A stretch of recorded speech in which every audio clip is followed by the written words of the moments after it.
Every club. Every day. The Global Sports Podcast Network.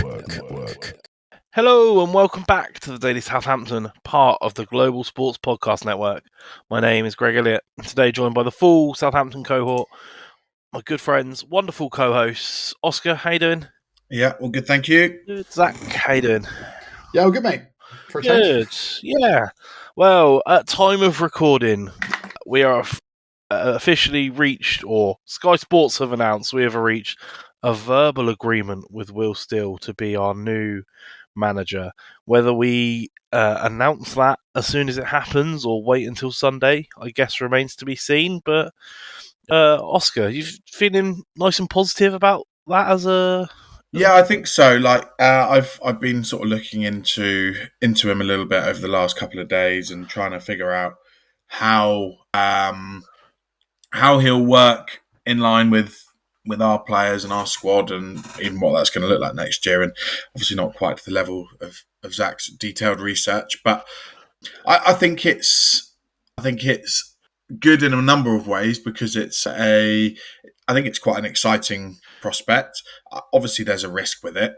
And I know a lot of people would throw, it's just we're hiring someone that just because he's good at Football Manager or he's played Football Manager. But there's obviously so much more to it than that.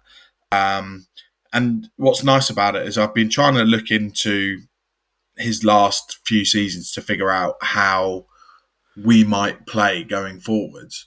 And it's actually quite difficult to do because he's changed formation about 5 or 6. He actually changes things when things aren't working, which is a real novel idea for us. Can I get a hallelujah?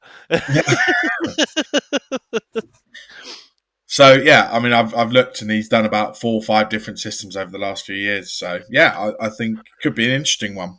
Yeah, and I mean, it feels like from Zach's first profile episode, I felt like this is the most promising candidate. It seems like such a versatile manager, experience of doing well with the relatively low budget. I mean, it seems to tick all the boxes, and getting it done this early feels as important as anything else, right? Yeah, I think so. Zach, you feeling good about it? You think getting the business done this early is a good sign of the decisions going the right direction? Yeah, as we've already kind of pointed out, it's an exciting prospect, not without risk. But name me the perfect championship manager. Like it's Sam Allardyce. The pain you cause me on a daily basis, mate. Yeah, I think that it's an exciting prospect. I said, like, I'm really hoping that now everyone seems to be knocking out profiles left, right, and centre, which is nothing but great because it just means that people are starting to understand that he is more than just this football manager that, it's lazy journalism. Like Alfie House tweeted out to somebody that it's lazy journalism to call him that. And, like, I think it's true because, like, clearly he's done a lot with his career and it's an exciting prospect. I'm looking forward to it. I think it's very important we get it over the line sooner rather than later, just because I think it's him a chance to assess who he can work with and who he can't, as opposed to just randomly making sweeping recruitment changes off the basis of not, if somebody doesn't gel with him straight away and it doesn't look like it's going to gel over time, we know we can get rid of that person early on rather than try and drag that out over the entirety of the summer. Like, we know summer's going to be massive. So, yeah, to be able to start stamping that identity and essentially from Sunday remove this entire season from our memory. At least not the lessons we've learned, but like the general vibe needs to change. And I think that would be something that changes it.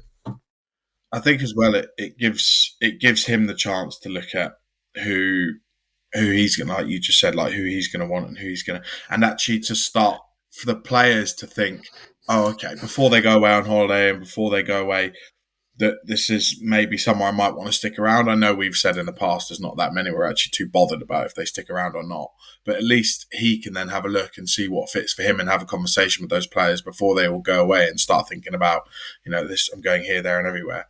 Maybe there's the chance to persuade some of the ones that we might want to stay, that this is the place to be, or it's going to be an exciting project. Yeah, I think it's good groundwork, sensible statement. I think that it was important, getting rid of Juric as early as we did, that we took charge of that and got someone in, by the end of the season, because otherwise, what was the point in all of it? If we get to pre-season and we still haven't got a manager in place, what's the point? What are we doing? So I think maybe it's nice that they actually seem to be learning from their mistakes and not just sitting on their hands and waiting for something to happen. They're being proactive now, and I think part of the reason that people are saying Danny Roll, who I'm led to believe was the number one target, that they moved on from him, is because he's willing to sit around and wait for his options to come in. So they've said, okay, well, we're going to go with the next option then. So it's good that they are trying to be a bit more proactive now. Maybe it's a hopeful sign. Yeah, that's definitely the vibe I'm taking from it. Like, let's just hope that they've learned from all of their mistakes and we just don't have as disastrous of a transfer window with the players we bring in. That's the that's the main hope, right? Like, this is a step in the right direction. Hiring someone that I'm feeling positive about, but they keep bringing in lots of people to make sure that doesn't end up that way, right? I think they're doing a lot more analysis on players rather than vibes or they scored all right last season, and I think that can only be a good thing. And we've also still got a lot of players that are youth prospects that we've not really seen. We've got people coming back from Gastepi. We've got sort of players coming back off loan, like a Dozy coming back from a Champions League club or Europa League club.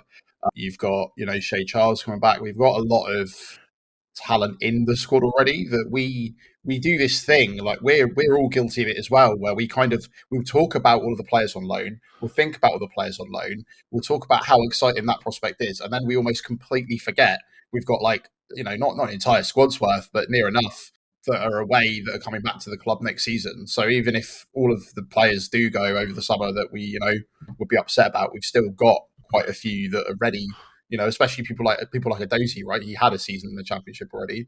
Shea Charles has had a season in the Championship already. We've got some of that kind of players ready for it. So, yeah, I think that, recruitment is going to be really, really important to get right. Don't get me wrong. But I think that we already have resources in the club that are probably going to stay, at least to my understanding, that will make the whole thing a bit more bearable. I'm not going to say bearable. We'll say exciting for your sake, Greg. Mate, I'm already bouncing for next season. It's going to be, taking Leicester out of the equation with a points tally just basically confirms the league win, right? Oh, the silence was deafening. All right, well... Just thinking of our 5-0 loss to Leicester at the end of this Championship season, that's probably one of the contributing factors to us, our downturn in form during that period of time is why we dropped out of the top two. All right, well, we're going to carry on this discussion, but first a message from our partners at Bioniq. Your body is unique, and Global Sports Podcast Network has partnered with Bioniq, the world's most personalised supplements. Bioniq provide 100% tailor-made supplements, designed to deliver precisely what your body needs at exactly the right levels to optimise your health. No guessing. So click the link in the show notes. Use the code GSPN2025 for 40% off your first month's subscription. Bioniq. Don't settle for off-the-shelf solutions made for just anybody. Get what's right for you right now. Okay, so Oscar, I wanted to ask you some questions. You said you've done a bit of digging in these sort of 5 or 6 different systems. Yeah. Is there any sort of common theme? What sort of... Not really in terms of the formation. He's jumped between a back 4 and a back 3. This season, he's been more with a back 3, but he has dropped into a 4 at times. Like he adapts depending on the situation, depending on the players. I think he was in a back 4 when he had Kusanov, who's now at City, and Danzo as his centre backs, and he's now changed to a 3 more recently in the sort of second half of the season. A lot of the stuff I looked at, it was heavily counter-pressing, so dropping into a mid-block, so just sort of blocking up the sort of middle area, central area, and counter-pressing basically in attacking transitions, and lots of getting the ball forwards and crossing the ball into the box, which again is quite refreshing because that's sort of something that's died from football recently, actually crossing a ball, especially if we've got two of the tallest strikers in the league, if they're still there. So, but again, adaptability seems to be a big thing, but just having a bit of a plan. And I think playing against the ball is just so much a more realistic prospect when you're going to be in the Premier League. And let's face it, 90% of the time we're going to be without a ball. So most recently, fresh off the back of, I think the last game was a 4-0 win against Monaco, so not exactly too bad. He played a 3-4-3. So I think that suits what we've been doing quite well, 3-4-3 or a 3-5-2. I think we've got the players for that. And actually just going through, in terms of our squad, what you said about transfers, this is a starting 11 I've put together, assuming that the ones that have been linked with moves away are going. So that is your Ramsdales, Bednarek, Howell Bellis, Fernandes, Walker Peters, maybe Dibbling as well. But actually looking at it, you're right, Zach, like even without any additions, for me, I think that's a good enough squad to compete in the Championship. So you got, Bazunu in goal, maybe a new goalkeeper, Ronnie Edwards, Jack Stevens and Nathan Wood as a back three. Yuki Sugawara maybe will be there, maybe won't, but he seems to be the sort of player that will really suit his system, like a dynamic right wing back or right back that bombs forward. One thing it does highlight is aggression against the ball in the midfield, so that suits Flynn Downs down to the ground. So you got Downs and Charles in the middle, Ryan Manning on the left, Will Smallbone maybe in a slightly more. Maybe we might need a number 10 if that's an area we're a bit light on if Fernandes goes. So, but I put Will Smallbone there for now, and Ross Stewart and Cameron Archer up front. For me, that is a pretty competitive Championship team that you'd look at. Ross Stewart, is he going to be fit enough to do it? He seems to be okay at the moment, and he seems to have a point to prove. So, without even spending any money, and I think realistic in terms of the players we keep, and that's, Tyler Dibbling's not even getting in that team. I think realistically, if you go for a 3, then he starts, and then all of a sudden the changes, you've got Dibbling, a striker, and Sam Edozie as your front 3, and again, I think that's a pretty decent prospect as well. So I think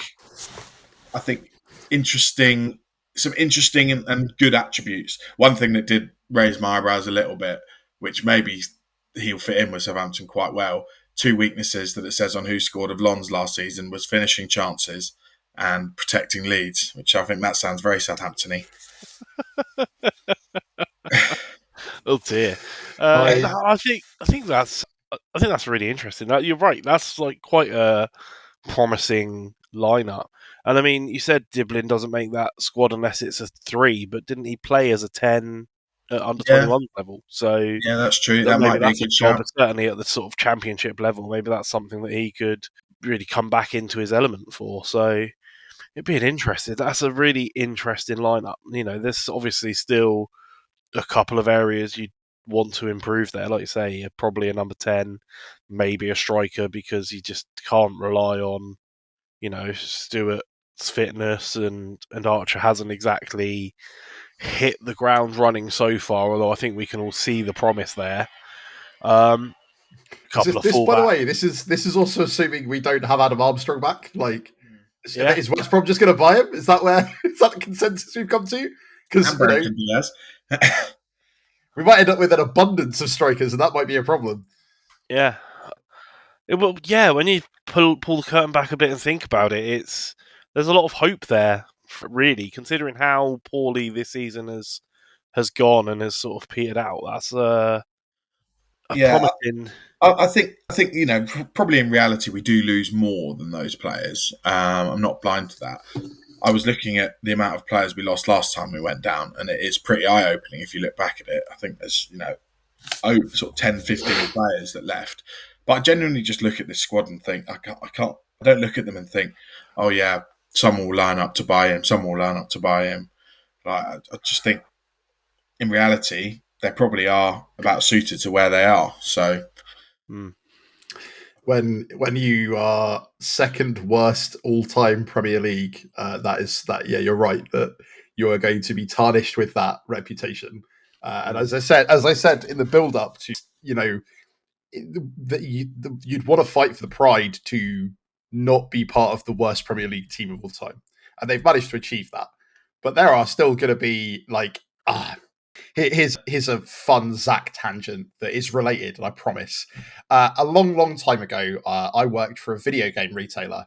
And the video game retailer that I worked for at one point, specifically the shop I worked for, put out a spoiler for the release date of a game about 12 hours before the official announcement was going to happen, because somebody, when reading the launch document, just skipped past the page that went, "Don't put this up on socials," and that ruined a probably couple £100,000 marketing plan where they were going to take over Times Square, right?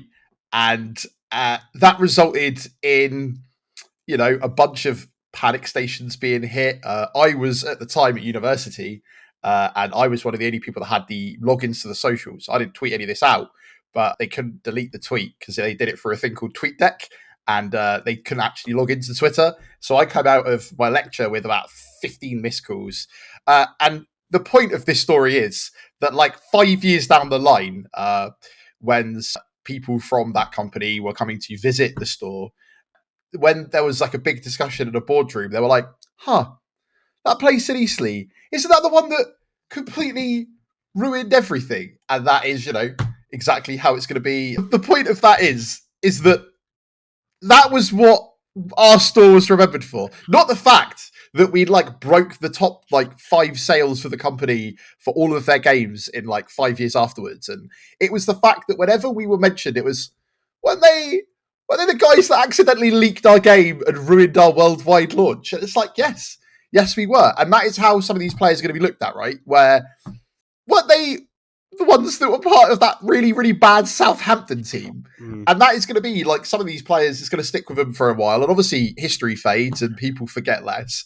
But it's up to the idea that a lot of them seem to think they're just going to move straight into a Premier League squad is it's wild to me. There are maybe 2 or 3, right? Maybe Fernandez, who probably has held his head high the entirety of the season. Carl Walker-Peters clearly has probably got some offers. But let's face it, one of the offers he did have in January was Galatasaray, which isn't exactly like Liverpool, right? So, yeah, it's just one of those things where you're always going to have that you were part of that squad.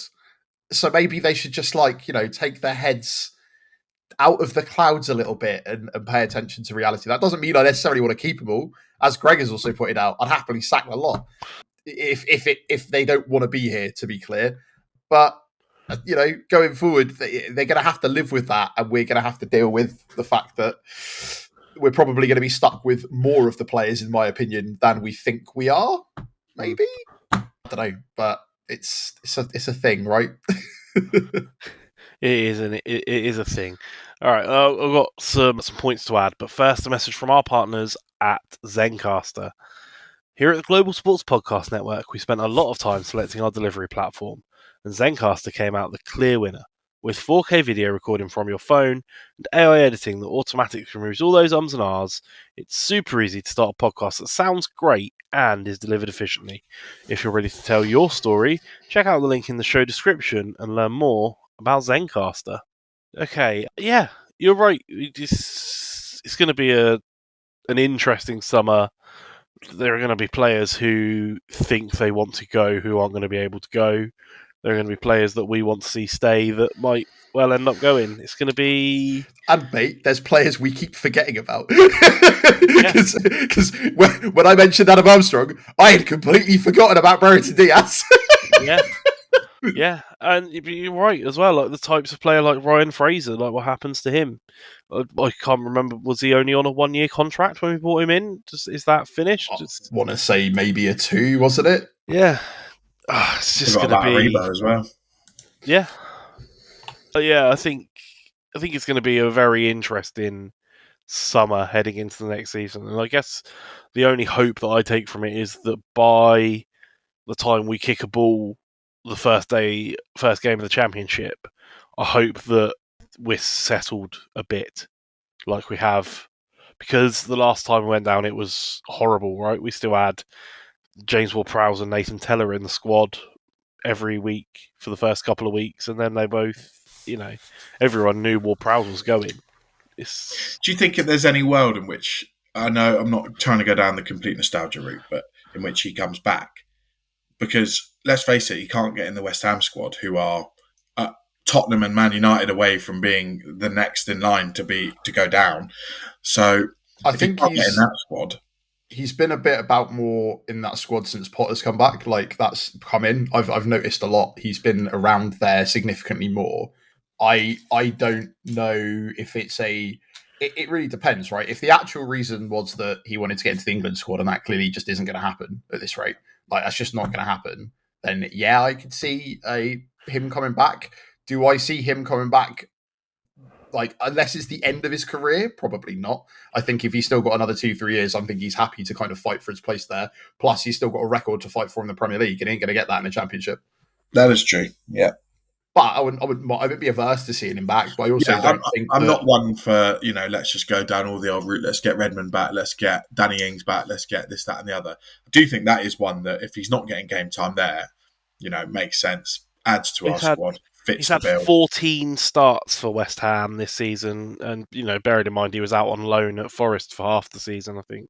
Okay. I think so it shows himself as. Yeah, I think he's showing himself as sort of in and around. How much he played since being outpaced by a goalkeeper.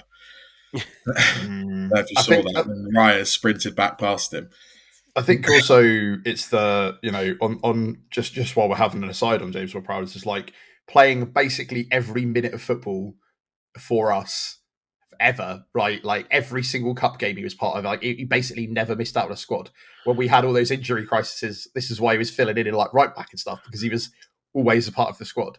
It must be strange to then go and then not play like a lot and kind of be sat on the bench significantly more. And again, like it shows that the grass isn't always greener, and like we can all put the hypotheticals of if he'd stayed and what had happened and this and the other. But yeah, it's just it would be interesting to see where if he and Danny Ings were some of our like best players that moved on in recent memory. I'm not talking about your Manes and I'm not talking about your Lallana's and stuff like that. If there were some of our better players in recent memory that have moved on, what about the players that are moving on now? Where they're going to end up? Like, who's going to be, if they're happy to warm a bench, sure, but it'll be interesting to see if some of these players think they're getting into the starting 11. All I can think of is Bednarek to Villa. You remember that? Yeah, it's going to be fascinating. I don't know. Even the hypothetical of if Ward-Prowse stayed, do we start? I mean, I love James Ward-Prowse. I think he was brilliant for us, but he already had a lot of sideways and backwards to his game, and I don't know if that had got better under Russell Martin. So I don't know. An interesting one to visit and a what if in the future, no doubt.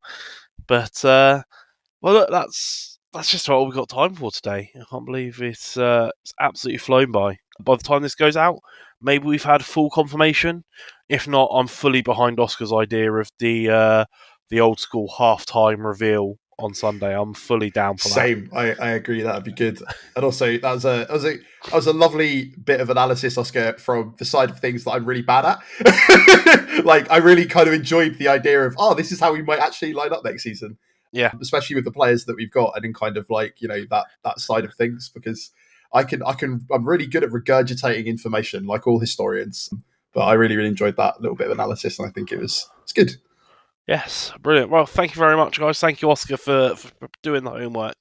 Thank you, everyone, for listening. We will be back tomorrow with a preview of our final day of the season. Until then, have a great day, everyone. We'll see you then. Every club, every day. The Global Sports Podcast Network.